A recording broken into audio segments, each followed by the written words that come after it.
Hi friends. ఇది ఒక OTT movie recommendation అండి. 'సిరై' ఇది తెలుగులో గూడా ఉంది. జీ5లో ఉంటుంది చూడండి. సో, ఈ మూవీ గురించి చెప్పాలంటే చాలా ఎమోషనల్ స్టోరీ అబ్బా! అంటే సెకండ్ హాఫ్‌లో నీకు తెలియకుండానే ఏడ్చేస్తావు. అంత ఎమోషనల్ డెప్త్ ఉంటది. సో, చాలా రియలిస్టిక్‌గా అనిపిస్తది మూవీ చూసేటప్పుడు. 'విక్రమ్ ప్రభు' గారి యాక్షన్ గాని, 'అబ్దుల్‌గా' చేసిన కుర్రాడు గాని, ఆ అమ్మాయి 'కళావతిగా' చేసిన అమ్మాయి గాని, అంటే ఎక్కడ ఓవర్ బోర్డ్ కాకుండా సో, ఆ ఎమోషన్‌ని క్యారీ చేస్తా తీసుకెళ్ళిన విధానం చాలా బావుంది. ఆ లవ్ స్టోరీ కూడా ఒక బ్యూటిఫుల్ లవ్ స్టోరీ. విలేజ్‌లో జరిగిన ఒక బ్యూటిఫుల్ లవ్ స్టోరీ. ఆహ్, చాలా మెచ్యూర్డ్ లవ్ స్టోరీ ఇద్దరిది ఆహ్, అనిపిస్తది. ఇంకొకటేందంటే స్టోరీ విషయానికొస్తే స్పాయిలర్స్ ఏమి ఇవ్వను. స్టోరీ విషయానికొస్తే ఒక లాంగ్ ఎస్కార్ట్ అంటే ఒక ఖైదీ ఒక 4, 5 ఏళ్ళు శిక్ష పడ్డ ఒక ఖైదీని ఒక కోర్ట్ నుంచి ఒక కోర్ట్‌కి ట్రయల్స్ కోసం తీసుకెళ్ళేటప్పుడు నీకు వాయిదా అంటాం తెలుసు కదా! నెక్స్ట్ హియరింగ్ అలా తీసుకెళ్ళేటప్పుడు పోలీసుల నుంచి పంపుతారు. జైలు నుంచి కోర్ట్‌కి అటెండ్ అయ్యేటప్పుడు. సో, అలా ఈ ఖైదీని ఈ పోలీస్ తీసుకెళ్ళేటప్పుడు, ఈ ఖైదీ స్టోరీ ఆ పోలీస్‌ని కదిలించిన విషయాలేంటి?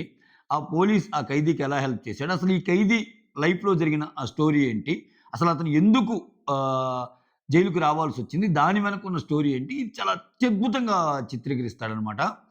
సో, ఎక్కడే గాని ఈ లవ్ స్టోరీలో గూడా ఈ హిందూ, ముస్లిం అవి ఏవి ఓవర్ బోర్డ్ కాకుండా చూపించిన వే అయితే చాలా చక్కగా అనిపిస్తది. సో, ఇక్కడ అంటే అంతర్లీనంగా మళ్ళా ఈ సినిమాలో చాలా నాకు నచ్చిందేందంటే, మనం ఒక బ్రోకెన్ సిస్టమ్ అంటే ఎంత రూల్స్ ఉన్నా ఈ బ్రోకెన్ సిస్టమ్‌లో కొన్ని పనులు గావాలంటే సో, చాలా హెల్ప్ ఉండాలి. చాలా సహాయం చేసే పెద్ద మనసుండాలి.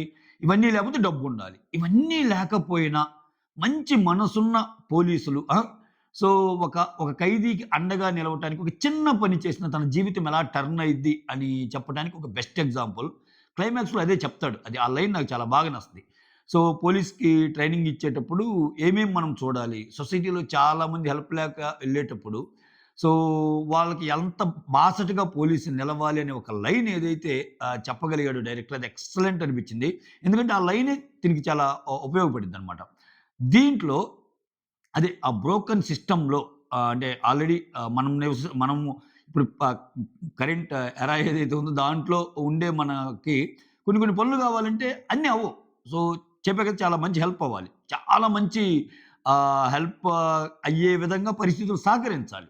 అవి సహకరించకపోతే నీ జీవితం చాలా ఇదిగా అయిపోద్ది. అటువంటి సిట్యుయేషన్‌లో ఉన్న ఒక ఖైదీని ఒక పోలీసు ఎలా ఇచ్చేసాడన్నది. ఇంకోటి క్లైమాక్స్ ఏమనిపిస్తదంటే మీకు క్లైమాక్స్ ఇలా జరిగితే బాగుండని చూసేటప్పుడు ప్రతి వాళ్ళకి అనిపిస్తది. కానీ అయ్యో! అలా జరగలేదా అన్నట్టు మళ్ళా అనిపిస్తది. అది అనిపించేలోపు మళ్ళా ఒక ట్విస్ట్ ఉంటది.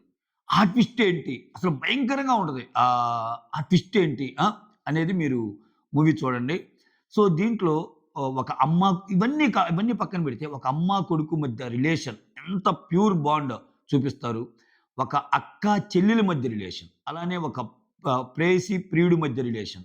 సో, అసలు ఏమీ కాని ఒక వ్యక్తికి ఒక పోలీస్ నిలబడ్డ ఒక హ్యూమన్ రిలేషన్. ఇవన్నీ చాలా చక్కగా, హృద్యంగా చూపిచ్చాడని నాకనిపించింది. సినిమా అయితే కేక భయ్యా! కేక. నాకైతే చాలా బాగా నచ్చింది. ఇంక దీంట్లో నేను నెగెటివ్స్ చెప్పాల్సొస్తే నెగెటివ్స్ చెప్పలేను. ఎందుకంటే నాకెక్కడ అనిపియల.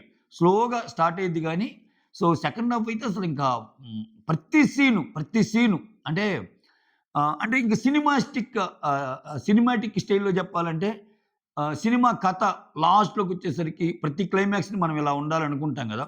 సో, చాలా బాధలు పడినోళ్ళు ఇలా చూపియాలి. తర్వాత వాళ్ళు మంచిగా ఎలా అయ్యారు ఇయన్నీ చూపియాలి గదా! అవి మనకే వదిలేస్తాడు. సో, క్లైమాక్స్‌లో కొన్ని ట్విస్ట్‌లు గూడా ఉంటాయి.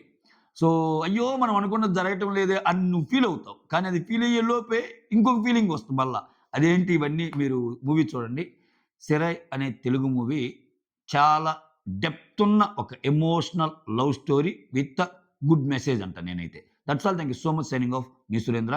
నేనైతే ఏడ్చానయ్యా. సో, నాకసల సెకండ్ హాఫ్ అయితే ఇంక ఏడుపొచ్చేస్తది అంతే. కొంచెం ఎమోషనల్‌గా కనెక్ట్ అయ్యేవాళ్ళకి ఏడుపొచ్చేస్తది. సో, అది మ్యాటర్. Signing of.